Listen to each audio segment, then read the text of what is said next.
درود بی‌پایان به ایران، درود بی‌پایان به همه شما دوستان نزدیک بیننده این برنامه هستین. در خدمتتون هستم با یک اپوزیت دیگه، ولی یک اپوزیت متفاوت. یعنی یک مجموعه اپوزیت متفاوت خواهد بود.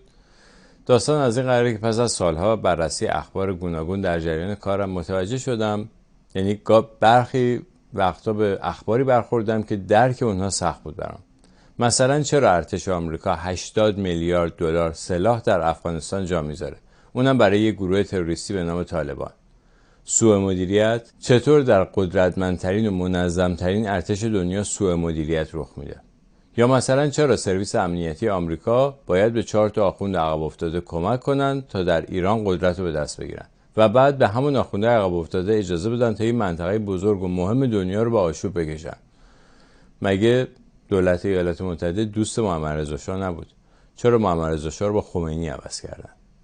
آنچه من از بررسی اخبار متوجه شدم این بود که هر رخداد خبرسازی امتداد رخدادهای گذشته است، درست مثل یک رشته.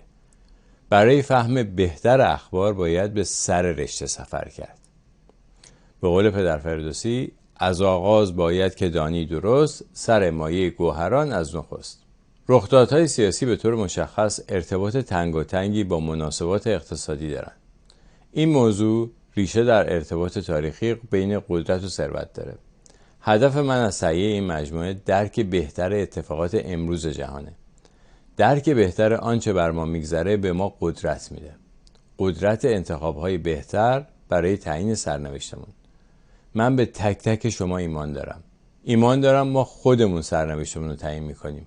هرچه بهتر شرایط و حال روز امروزمون رو درک کنیم، آینده بهتری برای خود و فرزندانمون یا آیندگانمون رقم خواهیم زد. پس برای درک بهتر تحولات امروز جهان ناگزیریم امتداد هر خبری را در گذشته دنبال کنیم. تا کجا؟ تا ابتدای چرخه‌ای که امروز در آن قرار داریم. به باور من این چرخه از زمان شکلگیری مراکز ثروت جدیدی در دنیا آغاز شد. تا حدود 3 قرن پیش به طور سنتی حاکمان کشورها صاحبان بیشترین ثروت‌های دنیا بودند، تا زمانی که این سنت شکست و افراد بی‌نام و نشانی صاحب ثروت‌های عظیمی شدند، ثروت‌های عظیمتر از حاکمان بزرگ دنیا. ثروت به طور طبیعی و ذاتی قدرت به همراه میاره. هرچه ثروت بیشتر باشه قدرت بیشتری تولید میکنه. وقتی ثروتی به اندازه ثروت یک حاکم جمع بشه به همون میزان قدرت تولید میکنه، به اندازه قدرت یک حاکم. از حدود 3 قرن پیش ثروت صرافان و زرگران بزرگ دنیا که اکثرا اروپایی بودند به پایه ثروت حاکمان کشورهای قدرتمند اروپایی رسید. یکی از مشهورترین این صرافان خانواده راتشایلد. من در این برنامه از مستند زیبا و آموزنده که آقای بیل استیل، یک خبرنگار تقریبا ناشناس آمریکایی، سالها پیش تهیه کرده. ناشناس منظورم چون ایشون تو شبکه‌های بزرگ و معروف نیست، اونقدر مردم آمریکا حتی ایشون رو نمیشناسن، ولی یک خبرنگار بسیار مهمی است به نظر من. نام مستند ایشون هست The Money Masters. ترجمه کلمه به کلمهش به فارسی میشه استادان پول. این بخشی از این مستند رو به کمک هوش مصنوعی ترجمه کردم و با صدای خودم صداگذاری کردم. حالا بریم ببینیم که خانواده راتشایلد از کجا به وجود اومد. 50 سال پس از افتتاح بانک انگلستان، زرگری به نام امشل موزس باور در سال 1743 یک مغازه سکه فروشی به نام خانه شمارش افتتاح کرد و بالایی در تابلوی نصب کرد که تصویر یک عقاب رومی را روی یک سپر قرمز نشان میداد. این مغازه به نام شرکت سپر قرمز یا به زبان آلمانی روثشیلد شناخته شد. وقتی پسرش امشل مایر باور کسب و کار را به ارث برد، تصمیم گرفت نام خود را به روثشیلد تغییر دهد.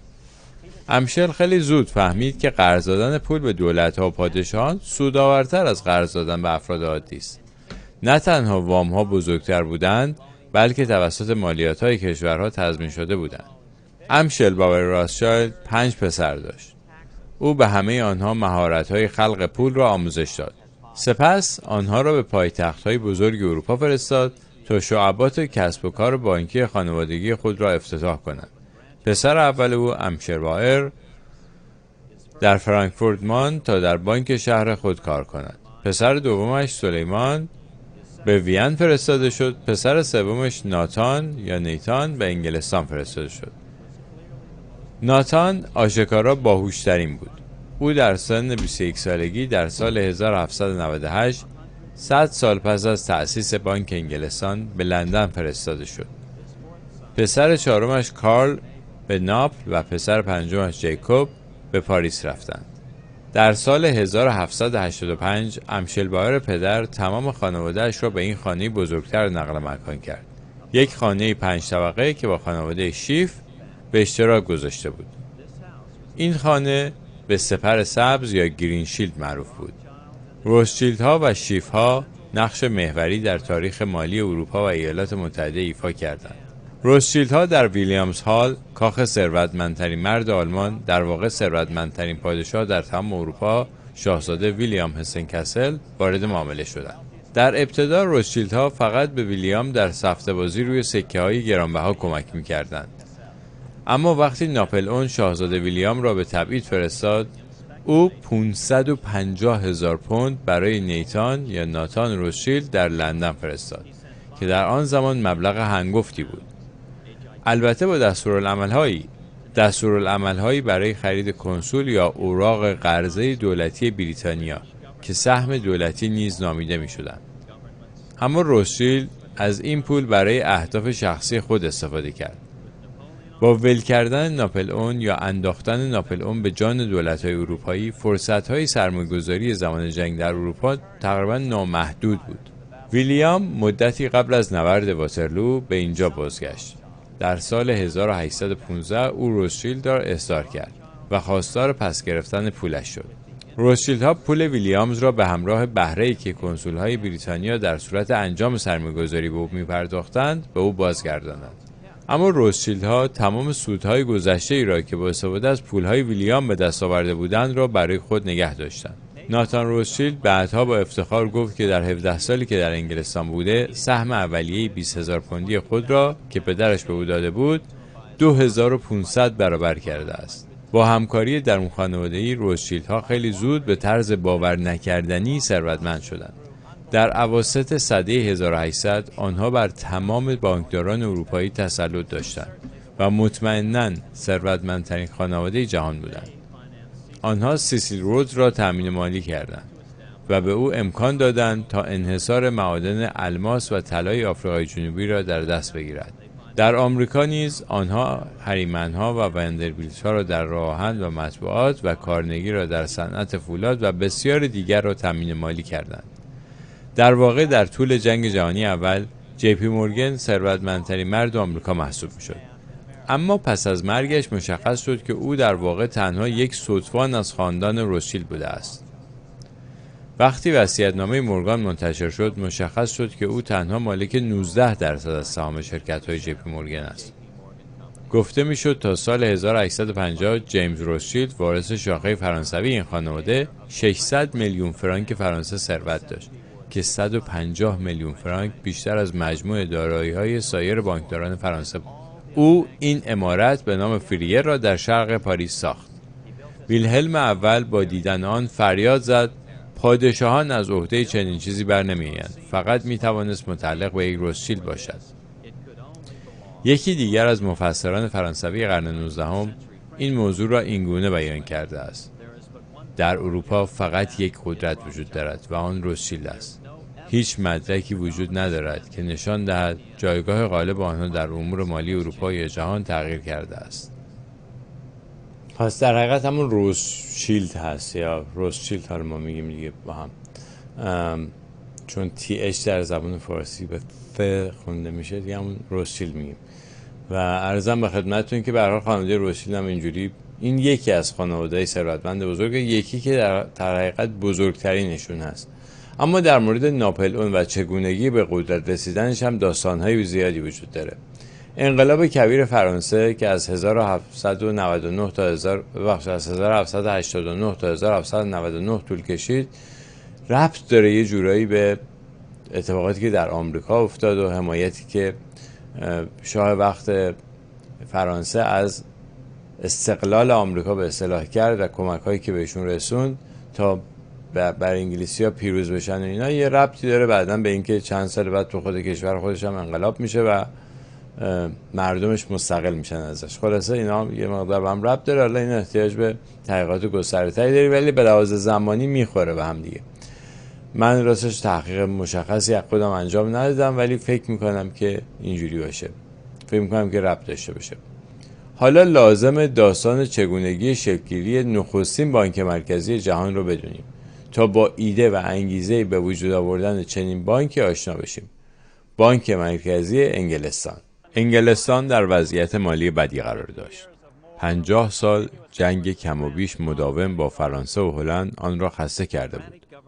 مقامات دولتی از کره در رفته با صرافان ملاقات کردند تا وام‌های لازم برای پیشبرد اهداف سیاسی خود را ملتمسانه دریافت کنند. قیمتش بالا بود. به یک بانک خصوصی مورد تایید دولت نیاز بود. بانکی که بتونه پول خلق کنه. پولی که از هیچ خلق میشه. این بانک قرار بود اولین بانک مرکزی خصوصی دنیای مدرن بشه. بانک انگلستان. اگرچه به طرز فریبنده‌ای بانک انگلستان نامیده میشد تا عموم مردم فکر کنند که بخشی از دولت است، اما اینطور نبود. مانند هر شرکت خصوصی دیگری بانک انگلستان برای شروع کار سهام فروخت. قرار بود سرمایه‌گذارانی که نامشان هرگز فاش نشد سکه‌های طلا به ارزش 1.5 میلیون پوند را برای خرید سهام خود در بانک سرمایه‌گذاری کنند، اما تنها 750,000 پوند دریافت شد. با وجود این بانک در سال 1694 رسما تأسیس شد و کار خود را با وام دادن چندین برابر پولی که ظاهراً در ذخایر خود داشت آغاز کرد. در عوض بانک جدید به سیاستمداران بریتانیایی هر چقدر که می‌خواستند از این ارز جدید وام میداد. البته تا زمانی که آنها بدهی خود را با مالیات مستقیم از مردم بریتانیا تضمین می‌کردند. بنابراین قانونی شدن بانک انگلستان چیزی کمتر از جعل قانونی پول ملی برای منافع شخصی نبود.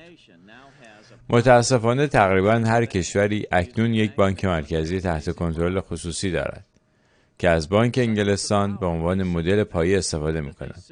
قدرت این بانک‌های مرکزی به حدی است که خیلی زود کنترل کامل اقتصاد یک کشور را به دست می‌گیرد. خیلی زود به چیزی به نام حکومت پلوتاکراسی یا حکومت ثروتمندان تبدیل می‌شوند. مثل اینه که کنترل ارتش رو به دست مافیا بدیم. خطر استبداد بسیار بالاست. بله، ما به بانک مرکزی احتیاج داریم، اما نه در دست صاحبان خصوصی. کلاهبرداری بانک مرکزی در واقع یک مالیات پنهانه. کشور برای پرداخت هزینه‌هایی که معمولاً نمیتونه اون هزینه‌ها رو مستقیم با مالیات دهندگان مطرح کنه به بانک مرکزی اوراق قرضه میفروشه. اما این اوراق قرضه با پولی که بانک مرکزی از هیچ خلق میکنه خریداری میشه و به پای بدهی ملی نوشته میشه. به غیر از اینکه مردم بدون که بفهمن بدهکار میشن، تولید بیشتر پول یعنی پول بیشتر در گردش و این ارزش پول شما رو کاهش میده. دولت به اندازه نیازش پول دریافت میکنه ولی مردم هزینه اون رو به صورت تورم پرداخت میکنن. زیبایی این طرح اینه که از هر 1000 نفر 1 نفر هم نمیتونه اون رو بفهمه، چون معمولاً پشت یاوه‌گویی‌های اقتصادی پیچیده پنهان شده. لازم بدونید که 50 سال قبل از تأسیس بانک مرکزی لندن در انگلستان هم تقریبا یه نیمچه انقلابی شد و اون انقلاب شد. این نیمچه هم نبود، یه انقلاب شد. اونجا شاه انگلستان رو گرفتن اعدام کردن و یک جمهوری سر کار اومد که بعداً 2 مرتبه شاهزاده رو اون فرزند شاه که فرار کرده بود و برگردوندن از هلند و 2 مرتبه شاه شد تو انگلستان. ولی بعد از اون من فکر میکنم که اینجا یک معامله انجام شد بین همین صرافان یا زرگران، بین یه سری ثروتمندان انگلستانی، حالا میگه ثروتشون از کجا آمده بود اون یه داستان دیگه، یه به هر حال داشتن شنیدین دیگه، مستعمره بود، تمام کشورهای مختلف دنیا تحت استعمار انگلستان بودن ولی مردم انگلستان همه فقیر و بدبخت بیچاره بودن یه جورایی. ولی خب به هر حال یه سری آدم بودن که خیلی ثروت داشتن. من فکر می‌کنم که اینا یه جوری با خانواده سلطنتی وارد معامله شدن که ظاهراً شما در قدرت هستین ولی دیگه کاری به کارهای مالی نداشته، شما هم سهمتون رو بگیرین. برای همینه که هیچ وقت نام سرمایه‌گذاران خصوصی این بانک مرکزی ها منتشر نمیشه. و حالا این نظریه منه، من فکر میکنم که تمام این خاندان‌های سلطنتی اروپایی یه جورایی شریک همین بانک مرکزی ها هستن. تقریباً 80 سال پس از تأسیس بانک مرکزی انگلستان، اعلامیه استقلال در آمریکا و به دنبال آن جنگ‌های خونین استقلال آمریکا از دولت انگلستان آغاز شد. اگر بخوایم دقیق‌تر بگیم، استقلال آمریکا در حقیقت استقلال از بانک مرکزی انگلستان یا رهایی از شر مالیات اضافی بود که توسط بانک مرکزی انگلستان از مردم آمریکا اخذ می‌شد. این استقلال به کمک دولت فرانسه که رقیب انگلستان بود رقم خورد. در ادامه در فرانسه انقلاب شد و پادشاهی فرانسه سرنگون شد و ناپلئون ظهور کرد و افتاد به جون تمام دولت‌های قدرتمند و ثروتمند اروپایی که هنوز بانک مرکزی نداشتند. یعنی افتاد به جون دولت‌هایی که هنوز بانک مرکزی نداشتند.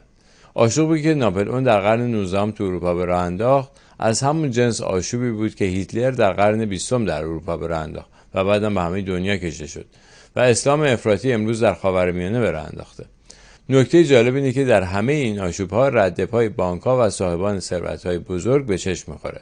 برای آشنایی بهتر با مدل کار بانکداران در پشت صحنه به یک واقعه تاریخی سر می‌زنیم که تقریباً در همون سال‌ها اتفاق افتاد. این واقعه تاریخی نه افسانه است نه تئوری توطئه. جنگ واترلو. در سال 1815 ناپلئون از تبعید خود فرار کرد و به پاریس بازگشت. نیروهای فرانسوی برای دستگیری او اعزام شدند.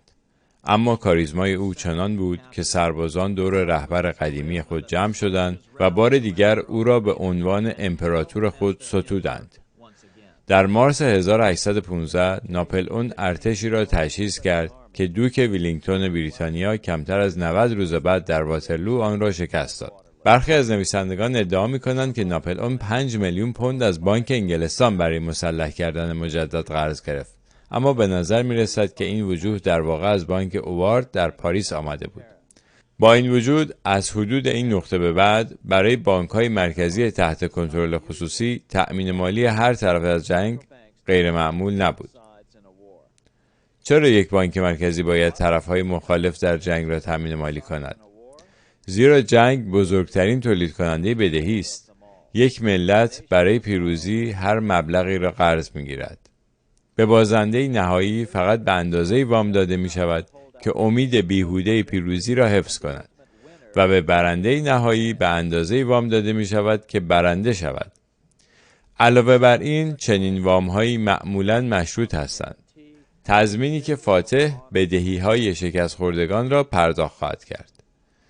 این میدان نبرد واترلوست، حدود 200 مایلی شمال شرقی پاریس، جایی که امروزه بلژیک نامیده می شود.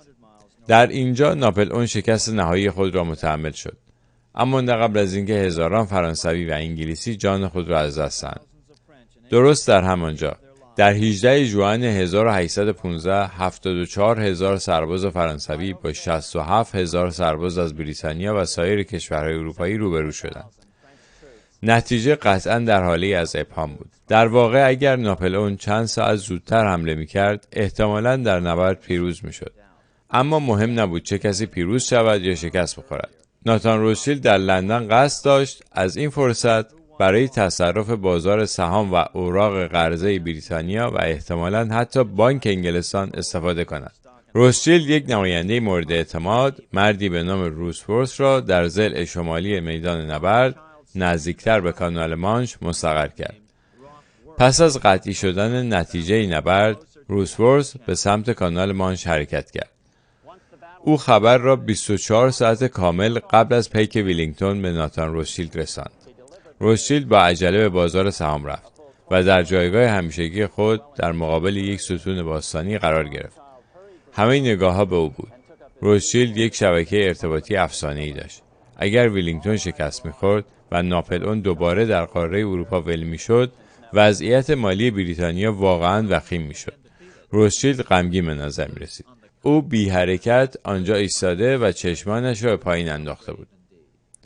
سپس ناگهان شروع به فروش کرد.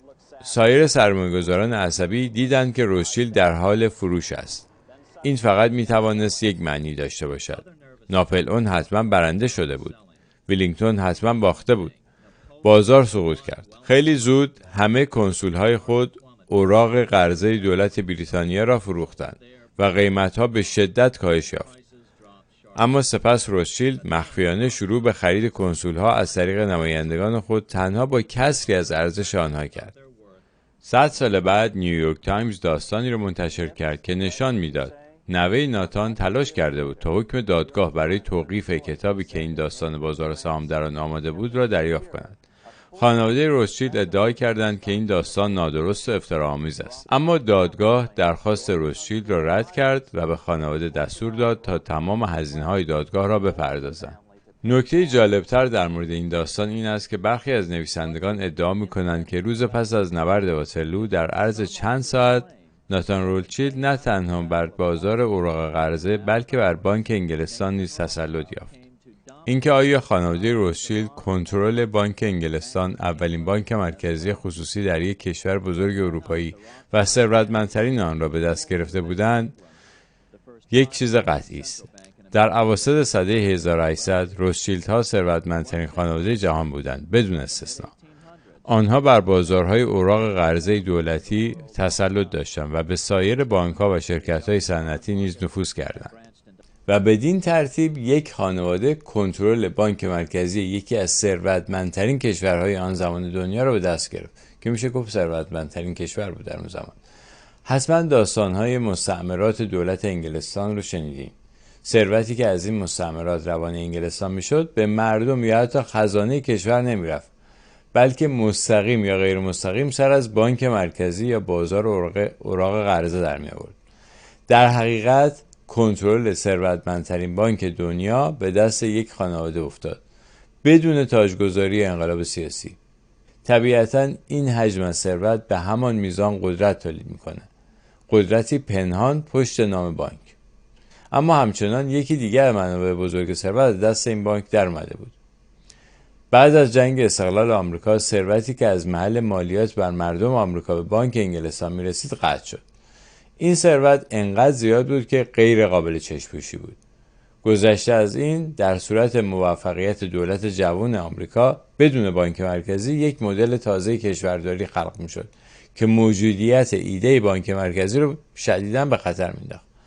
قبل از اینکه وارد داستان آمریکا بشیم لازمه برگردیم به اروپا و یک مثال از رویارویی بانکداران با سیاستمدارانی که منافع بانکداران رو تهدید می‌کردند بشنویم.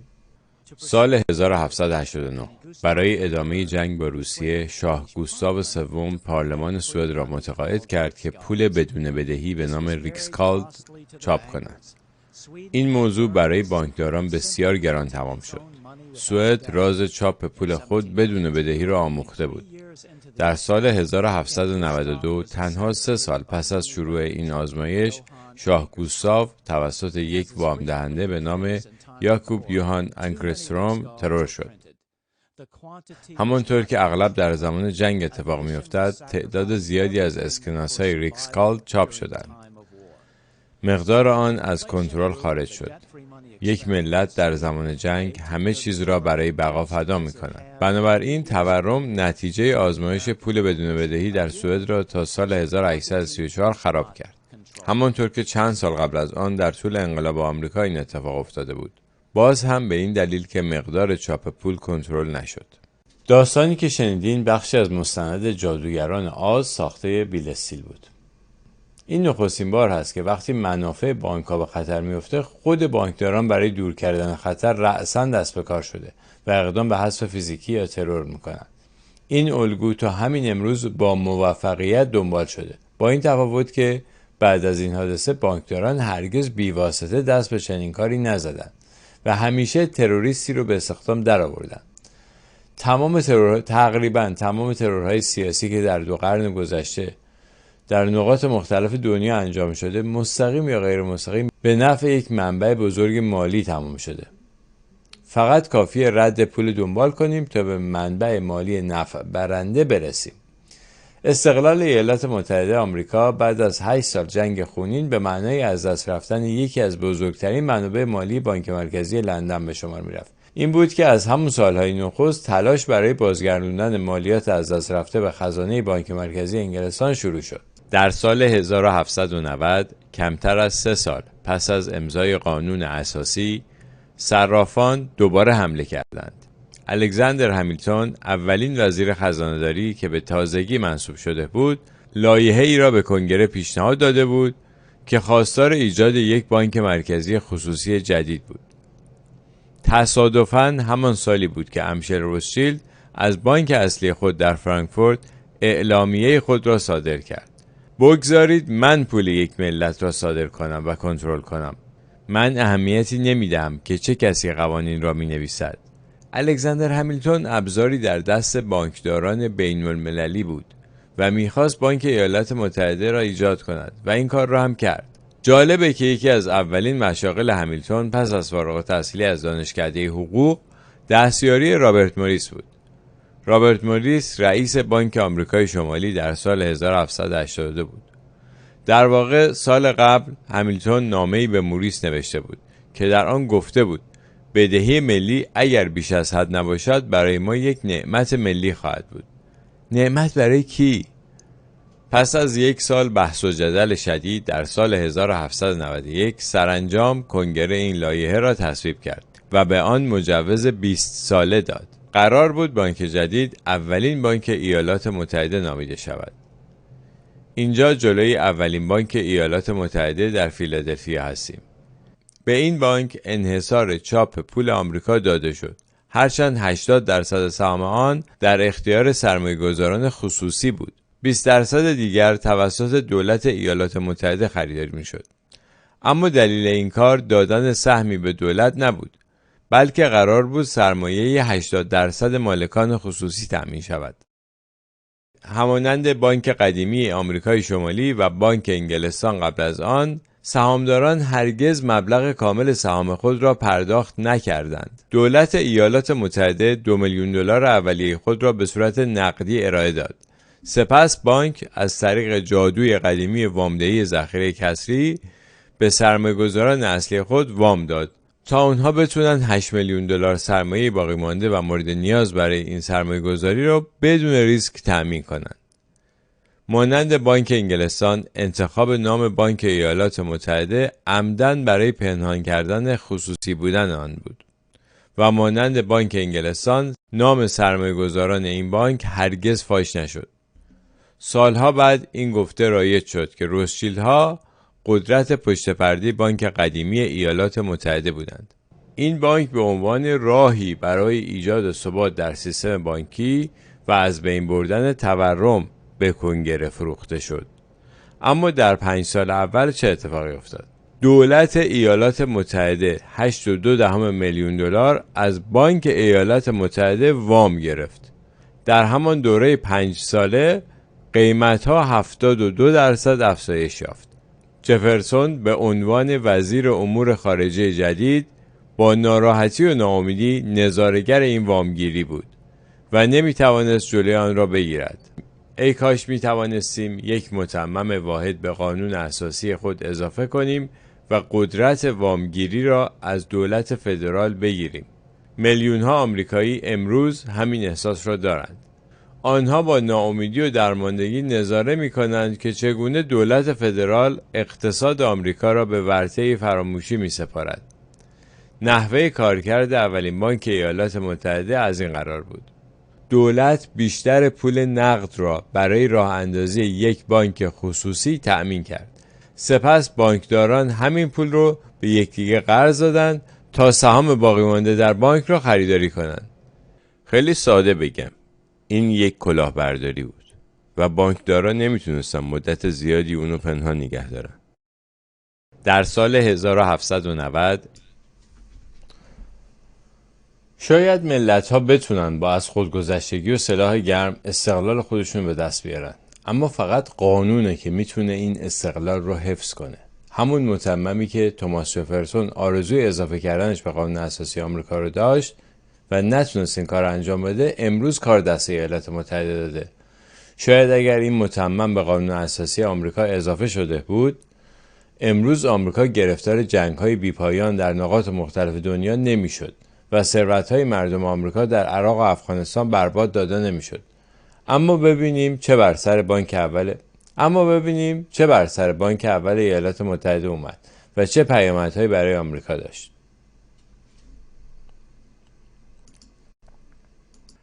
در سال 1811 لایحه‌ای برای تمدید اساسنامه بانک ایالات متحده به کنگره ارائه شد. بحث بسیار داغ شد و قانونگذاران پنسیلوانیا و ویرجینیا قطعنامه‌هایی را تصویب کردند که از کنگره می‌خواست بانک را از بین ببرد. مطبوعات آن زمان آشکارا به بانک حمله می‌کردند و آن را کلاهبرداری بزرگ، کرکس، افعی و مار کبرا می‌نامیدند. ای کاش دوباره در آمریکا مطبوعات مستقلی وجود داشت. یکی از نمایندگان کنگره به نام پی بی پورتر از صحن کنگره به بانک حمله کرد و گفت اگر اساسنامه بانک تمدید شود، نقل قول، کنگره در سینه این قانون اساسی افعی کاشته است که روزی آزادی‌های این کشور را تا قلب نیش خواهد زد. چشم‌اندازها برای بانک چندان خوب به نظر نمی رسید. برخی از نویسندگان حتی ادعا کردند که ناتان روثشیلد هشدار داده بود که اگر اساسنامه بانک تمدید نشود، ایالات متحده خود را درگیر فاجعه بارترین جنگ خواهد یافت. اما این کافی نبود. وقتی دود و دم فروکش کرد، لایحه تمدید با یک رأی در مجلس نمایندگان شکست خورد و در سنا به بنبست رسید.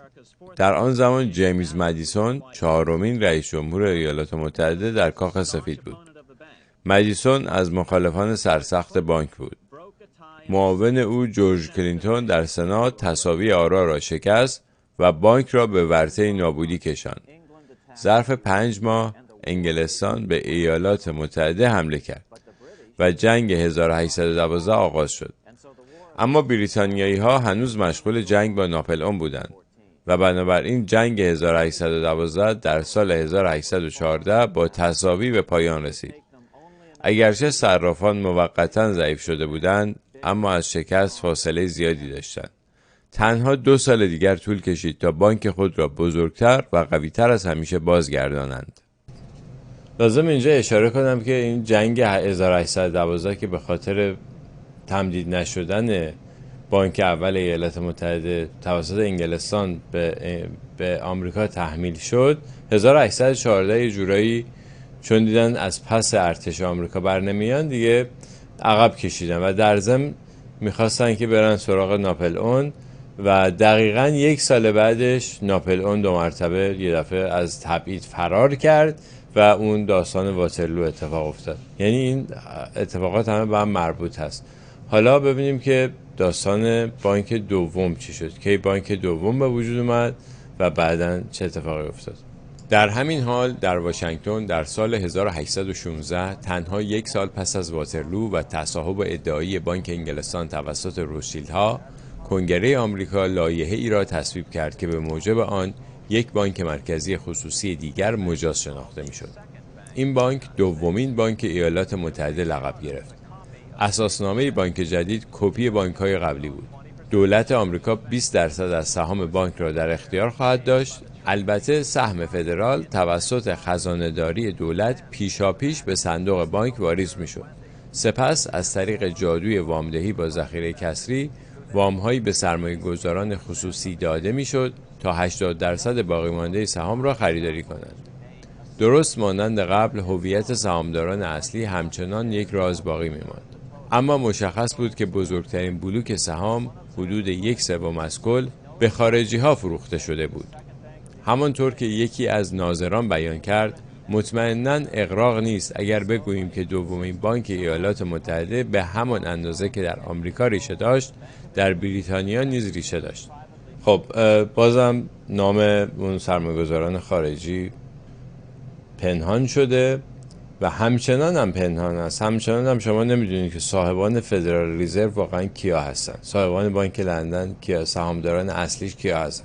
این نام‌ها رو قایم میکنن و این میخوام یک مدلی و من فکر میکنم که خاندان‌های سلطنتی اروپایی همشون سهامداران این بانک‌ها هستن. حالا امیدوارم در آینده مشخص بشه. به هر حال این موضوع مهمی بود. اما در مورد این داستان جادوی وامدهی با ذخیره کسری هم لازم واسهتون توضیح بدم که قانونی بانک ها درست کردن. گفتن که به این ترتیب که ما میتونیم 80 یا 90% اون سپرده‌ای که در بانکمون هست رو وام بدیم. یعنی مثلا اگر شما 100 تومان توی بانک با پول میذاری، 90 تومانش اونا میتونن ببرن وام بدن.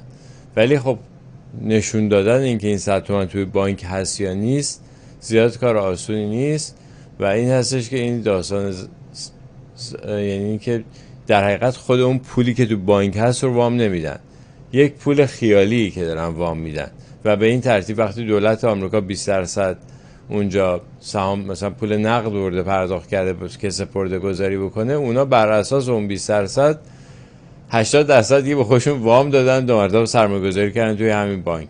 یعنی واقعا یک کلاهبرداری بوده، هنوزم هست و اینا به این ترتیب خلاصه پول خلق میکنن و برای همینه که ارزش پول بعد از این مدت کم میشه، برای اینکه اون پول واقعا وجود نداره و یه جور کلاهبرداری هست.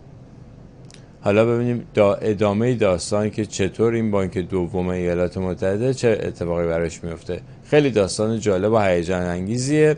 برخی از نویسندگان ادعا میکنن که تا سال 1816 روثشیلدها کنترل بانک انگلستان را به دست گرفته و از یک بانک مرکزی خصوصی جدید در آمریکا حمایت کردند. 12 سال پس از دستکاری اقتصاد ایالات متحده از طرف بانک دوم ایالات متحده، مردم آمریکا از ادامه این روند به تنگ آمده بودند. یکی از مخالفان مهم بانک سناتور محترمی بود از تنسی، اندرو جکسون، قهرمان نبرد نیوورلند.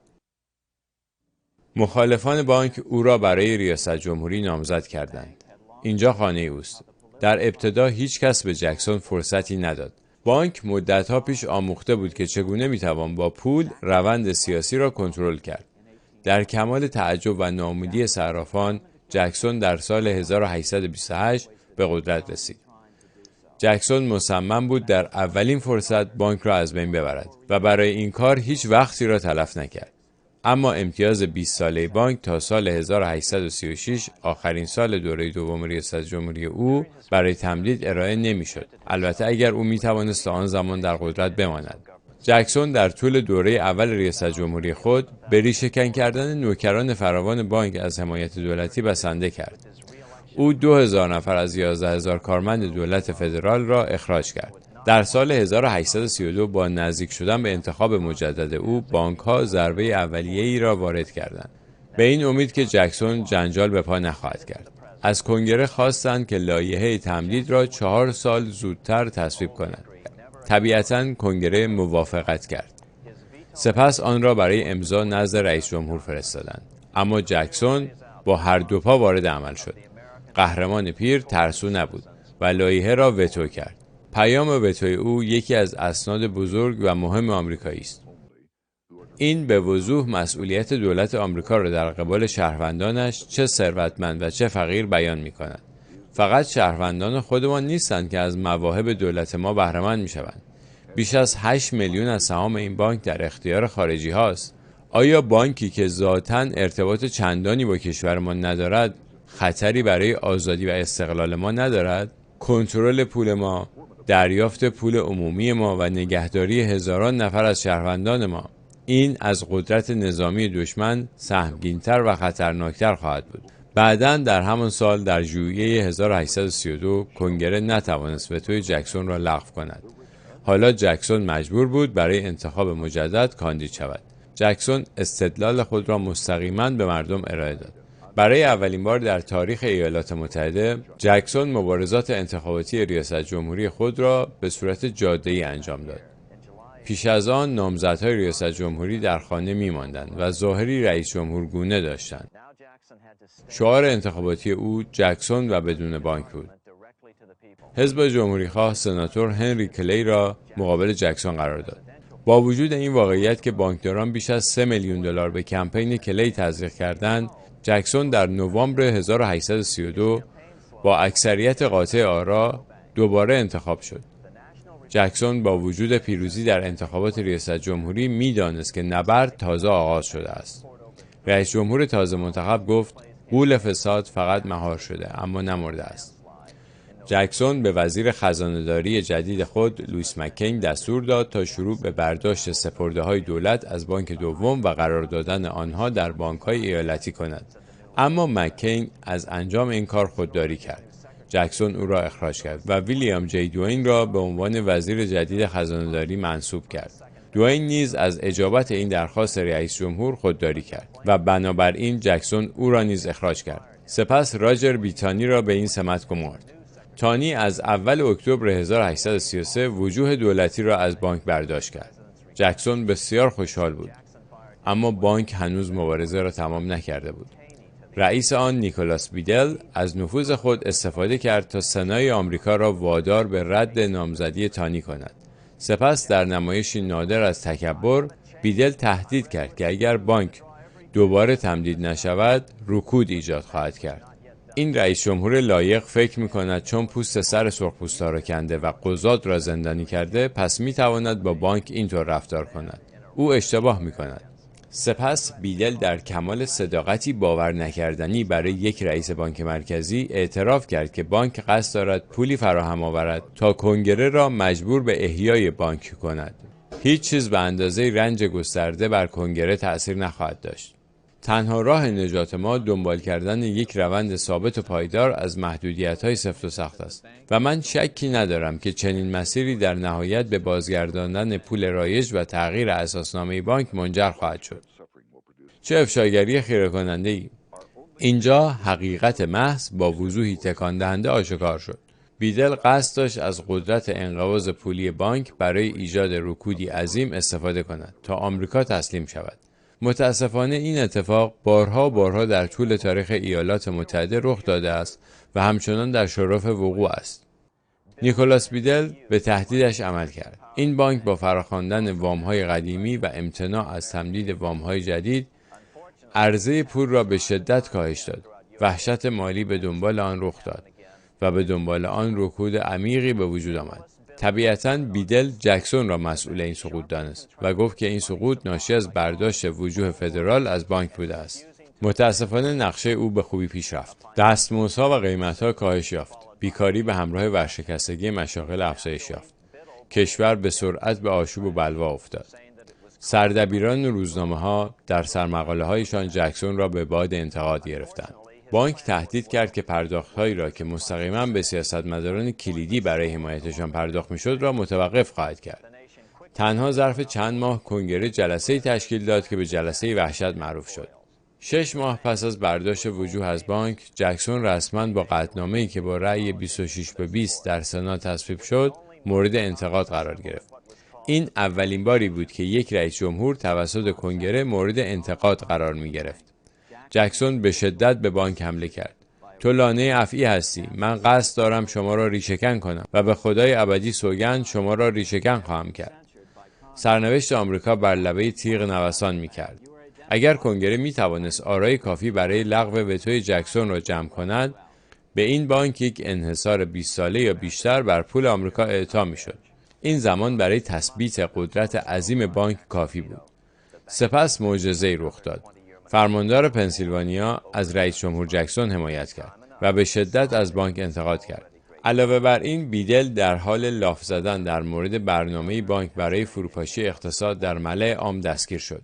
ناگهان جریان عوض شد. در اوایل سال 1834 مجلس نمایندگان با 134 رأی موافق در مقابل 82 رأی مخالف تمدید امتیاز بانک را رد کرد. پس از این رأیگیری حتی نامتعادلتری برای تشکیل کمیته ویژه جهت بررسی اینکه آیا بانک باعث رکود شده است یا خیر انجام شد. وقتی کمیته تحقیق با احضاریه‌ای برای بررسی دفاتر به درب بانک در فیلادلفیا رسید، بیدل از تحویل آنها خودداری کرد. او اجازه بازرسی مکاتبات با اعضای کنگره در رابطه با وام‌های شخصیشان را هم نداد. او همچنین از شهادت دادن در برابر کمیته تحقیق کنگره خودداری کرد. در 8 ژانویه 1835 جکسون آخرین قسط بدهی ملی را پرداخت کرد. او تنها رئیس جمهوری بود که بدهی آمریکا را پرداخت کرد. چند هفته بعد در 30 ژانویه 1835 یک آدمکش به نام ریچارد لارنس سعی کرد رئیس جمهور جکسون را با شلیک گلوله به قتل برساند، اما به لطف خدا هر دو تپانچه به خطا رفت. لارنس بعداً به دلیل جنون بیگناه شناخته شد. پس از آزادی او به دوستانش لاف زد که افراد ثروتمندی در اروپا او را محافظت می‌کنند و به او قول دادند که در صورت دستگیری از او محافظت کنند. سال بعد هنگامی که اعتبار امتیاز دومین بانک ایالات متحده به پایان رسید، این بانک به عنوان بانک مرکزی کشور فعالیت خود را متوقف کرد. بیدل بعداً دستگیر و به کلاهبرداری متهم شد. او محاکمه و تبرئه شد، اما اندکی پس از آن در حالی که هنوز در لباس عادی بود درگذشت. جکسون با عزم راسخش توانست بانک را نابود کند. در واقع او آنقدر این کار را خوب انجام داد که 77 سال برای بانکداران و صرافان طول کشید تا بتوانند این خسارت را جبران کنند. اینها برگ‌هایی از تاریخه. تاریخی که از لابلای اون میشه به الگوهایی پی برد که همچنان تا امروز دارن تکرار میشن. به همین جهت دانستن تاریخ اروپا و آمریکا به همه مردم دنیا مربوط میشه، به خصوص به ما مردم ایران که این همه کشورمون دستخوش اتفاقات داره میشه، برای اینکه بهتر بتونیم سر در بیاریم که سیاست‌های امروز دنیا از کجا سرچشمه گرفته. اندرو جکسون یکی از مهمترین و تأثیرگذارترین شخصیت‌های تاریخ ایالات متحده است و زندگیش پر از داستان‌های هیجان انگیز و مهم و تاریخیه. جالبه که هالیوود حتی یه دونه فیلم سینمایی از اون نساخته و کلاً صنعت فیلم و سینمای آمریکا داستان‌های زندگی اندرو جکسون رو نادیده گرفته. پس از نابودی بانک مرکزی در آمریکا، صرافان یا پولبازها دست به کار شدن. یعنی ولکن نیستن، وقتی که اینا یه چیزی از دست میدن به همین راحتی چششون رو نمیبندن روش و برن.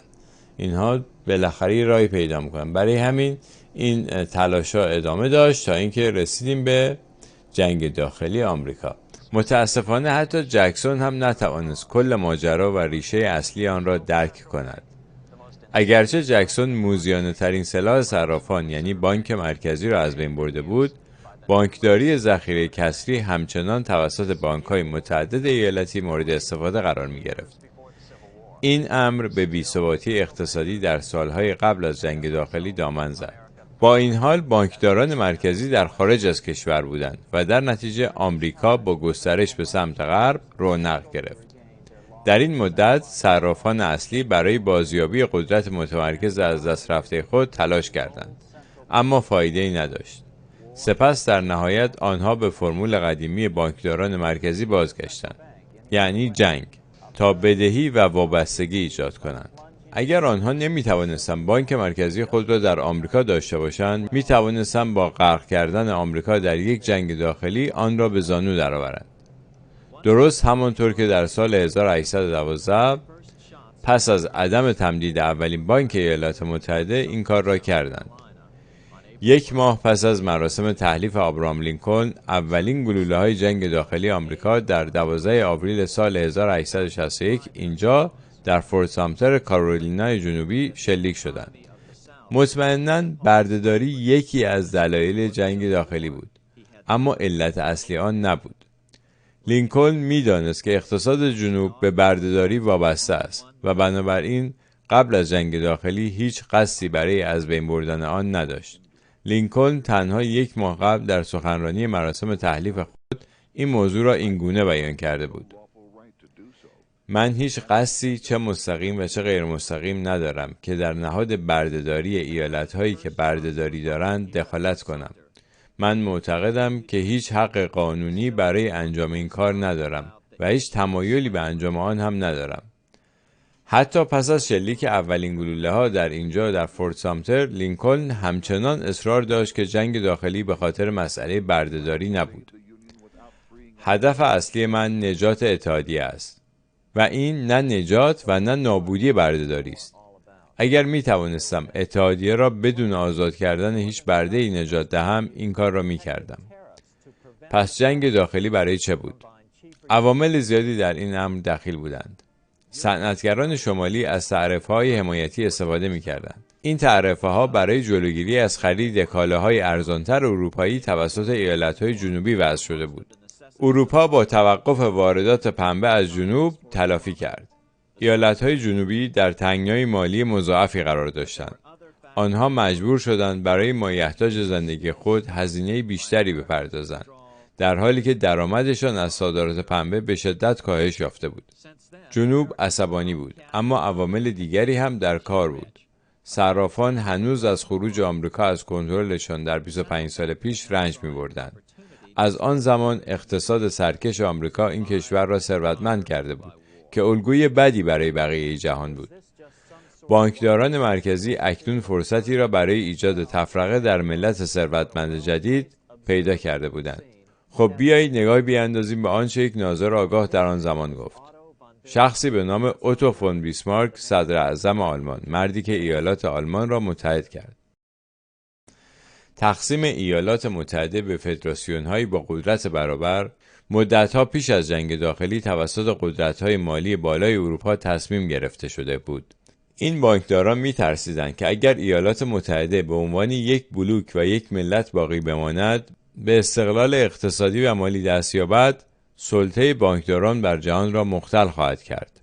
و همچنان هم نذاشتن این اتفاق بیفته. یعنی همچنان دولت آمریکا بزرگترین دولت بدهکار دنیاست. یعنی بیشترین بدهی متعلق به دولت آمریکا است در بین دولت‌های دنیا و این بدهی باز دو مرتبه به کیه؟ به بانک مرکزی که اسمش فدرال ریزرو. دیگه نذاشتن فرست بانک آف دی یونایتد استیتس، اسمش گذاشتن فدرال ریزرو، ولی بازم صاحبان خصوصی داره که معلوم نیست کیان و دولت هم بهش بدهکاره و بعد روی این بدهی بهره پرداخت کنه و این بهره عجیبی کی در میاد؟ عجیبی مردم آمریکا در میاد و این بدهی هم بیشتر شده. حالا ترامپ قول داده، این رئیس جمهور تازه ایالات متحده قولهایی داده که این بدهی رو قراره کم کنه. ببینیم حالا تا آخر 4 سالش کم میشه کم نمیشه، یا روندی شروع میشه که این رو به کم شدن بره یا نه. یه نکته که راجع به جنگ شمال جنوب هست این هستش که در تمام جنوب یه دونه کارخونه اسلحه سازی یا توپ سازی نبوده و همه کارخونه‌ها در شمال بوده و اینکه کی جنوبی‌ها رو تجهیز کرد به سلاح، این هم باز یه سوالی هست. حالا در برنامه بعدی ادامه این داستان جنگ شمال جنوب و اینکه لینکلن این پول جنگ رو از کجا تهیه کرد و چطور 2 مرتبه زیر بار بدهی به بانک نرفت، اونم خیلی داستان جالبیه که تقریبا در این همه فیلمی که از داستان جنگ شمال جنوب یا داستانهایی که راجع به لینکلن ساخته میشه هیچ کس اشاره به این موضوع به این مهمی نکرده که پول این جنگ چجوری فراهم شد و این جنگ هم بین شمال و جنوب نبود. در حقیقت ایالت‌های جنوبی بر علیه آمریکا وارد جنگ شدن به خاطر همون چیزی که گفت، به خاطر اینکه مثلا وضع مالیشون خراب شده بود و بردهداری یکی از دلایلش بود. حالا به محض اینکه این موضوع مطرح میشه میگن شما نژاد پرستین و موافق بردهداری هستین. نه، هیچ کس موافق بردهداری نیست، ولی باید دلیلش رو واقعا بدونیم که چی بوده. منطقی نیستش که به خاطر فقط بردهداری اینا یه همچین جنگ خونینی که این همه آدم هم توش کشته شد انجام شده باشه. بعد دلیل مهمتری باشه، این دلیلی که الان بیل استیل گفت راجع به اینکه تعرفه هایی گذاشته بودن برای اینکه صنعت شمال بهتر بچرخه و بتونن مثلا کالاهاشون رو با رقابت یعنی فارغ از رقابت اروپایی ها بتونن به جنوب بفروشن. این کار رو دولت آمریکا کرده بود. دولت‌های اروپایی هم اومدن تلافی کردن و واردات پنبه رو از آمریکا ممنوع کردن. این شد که اقتصاد جنوب با چالش مواجه شد و این یکی از دلایل خیلی مهم این جنگ بود. و بعد خلاصه حالا این مجموعه برنامه رو حالا اسمش من گذاشتم اپوزیت، ولی پسوند بانک داره. من میخوام این داستان ادامه بدم تا ماجرایی به وجود اومدن فدرال ریزرو و بعد اینکه چطور جنگ جهانی اول نقش آمریکا درش چی بود، بعد جنگ جهانی دوم و بعد هم میرسیم به اتفاقات امروز و به خود ایران. راجع به خود ایران که اصلا این انقلاب ایران واقعا از کی شروع شد؟ از سال 57 یه دفعه مردم ریختن تو خیابون انقلاب کردن، یا از قبل چجوری زمین چینی شد، چجوری در سیستم قدرت توی حکومت گذشته در زمان محمد رضا شاه چه اتفاقاتی افتاد و چه کسانی در چه جایگاه‌هایی قرار گرفتن، چه تصمیماتی گرفتن که در نهایت منجر شد به اون فاجعه 57 و این بلایی که سر مردم ما اومد و میتونم بگم یکی از بدترین ها در دنیا بود. اتفاقی که بلایی که سر مردم ایران اومد همون سالها، در همون سال 1979 مثلا از 1-2 سال قبلش تا 1-2 سال بعدش شما اگه نگاه بکنید می‌بینید در بسیار از کشورهای جهان سومی همینجوری انقلاب میشه، انقلاب هایی میشه و حاکمان عوض میشن باز هم بعد رد پول رو دنبال کنیم تا برسیم به اینکه کی از این، درسته در ایران 3 روز بعد از پیروزی یا این فاجعه 57 شروع کردن به اعدام ها و یک عالم آدم بی خانمان شدن، هزاران نفر، صدها هزار نفر آدم آواره شدن، صدها هزار نفر آدم کشته شدن، چه در زندان چه در به دست جمهوری اسلامی مستقیم و غیر مستقیم، و میلیون ها ایرانی به دست جمهوری اسلامی تا امروز جونشون از دست دادن، تو خود جنگ از بین رفتن. ولی یه کمپانیایی، یه بانکایی پولهای کلان بردن، خیلی سودهای بزرگی بردن، خیلی بیشتر از اون مقداری که مثلا میگن روسیه برده یا فلان کشور برده. یا یادتون باشه که کشورها نمیبرن، یه سری خانواده هستن که دارن میبرن. یعنی همونجور که راجب خود انگلستان بهترین مثاله، این هم مستعمره داشت ولی مردمش در فقر بودن. در همون سده قرن 19 و اوایل قرن 20 حتی تا الان هم خیلی مردم متمولی نیستن نسبت به این همه درآمدی که این دولت قاعدتا باید می داشته یا داشته. به هر حال این پولایی که سرازیر شده از همه جای دنیا به انگلستان، ولی خب چرا وضع مردم انگلستان اینجوری بوده؟ پس یعنی نشون میده که این پول برای مردم اون کشور نیست. پس وقتی میگیم انگلستان فلان کاری کرد، نه، انگلستان نکرد. یه سری خانواده هستن که به کمک یه سری سیاستمدار فاسد دارن این کارا رو میکنن و به نام انگلستان هم تموم میشه. این همه طلا و الماس از آفریقا بار زدن بردن، ولی مردم آفریقا رو گرسنه کردن. مردم خودشون هم دائما مشکل اقتصادی دارن و دائما میریزن تو خیابون، اعتراضات اقتصادی دارن بیشتر. چرا اینجوریه؟ به پاسخ این سوال ها میخوایم برسیم. سپاسگزار از توجهتون به این برنامه. تا برنامه بعد، بدرود.